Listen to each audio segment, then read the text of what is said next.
ನಾನೇನೇ ಅದರಿಂದ ವಿನಯ ಕಲಿತೆ, ಮ್ಯಾಮ್ ನನಗೇನು ಮಾರ್ಗದರ್ಶನ ನೀಡಿದ್ದಾರೆ ಅನ್ನೋದು ತುಂಬ ಅಂದರೆ ತುಂಬ ಕಲ್ತ್ಕೊಂಡಿದ್ದೀನಿ.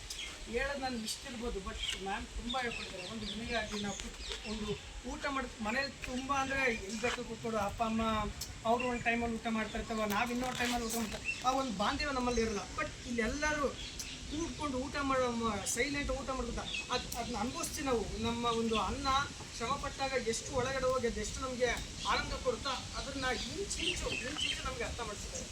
ಅದೊಂದು ದೊಡ್ಡ ಸಾಧನೆ ಅನ್ನೋದು ತಪ್ಪಾಗಲ್ಲ. ಮತ್ತು ಒಂದೊಂದು ಅವಕಾಶವೂ ನನಗೆ ತುಂಬ ಅಂದರೆ ಗುಡ್ಸೋಕ್ಕೆ ನನಗೆ ಅವಕಾಶ ಮಾಡಿಕೊಟ್ಟಿದೆ.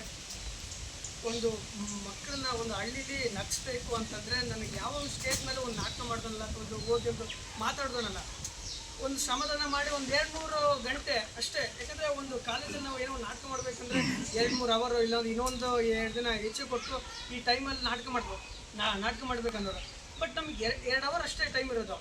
ಫಸ್ಟ್ ಟೈಮ್ ನಾನು ಸ್ಟೇಜ್ ಮೇಲೆ ನಾನು ಹೆಂಗೆ ಹೋಗಲಿ ನನಗೆ ಭಯ. ಒಂದು ಡೈಲಾಗ್ ಕಲಿಬೇಕಂದ್ರೆ ಭಯ.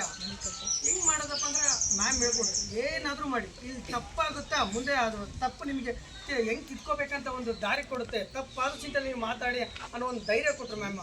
ಆ ಧೈರ್ಯದಿಂದಲೇ ಇಲ್ಲೂ ನಾನು ಬಂದು ಮಾತಾಡ್ತೀನಿ. ಅದೊಂದು ಧೈರ್ಯ ಅಂದರೆ ಪ್ರತಿಮಾ ಮ್ಯಾಮು. ಇಷ್ಟು ಹೇಳ್ತಾ ನನ್ನೊಂದು ಮಾತು. ಧನ್ಯವಾದ.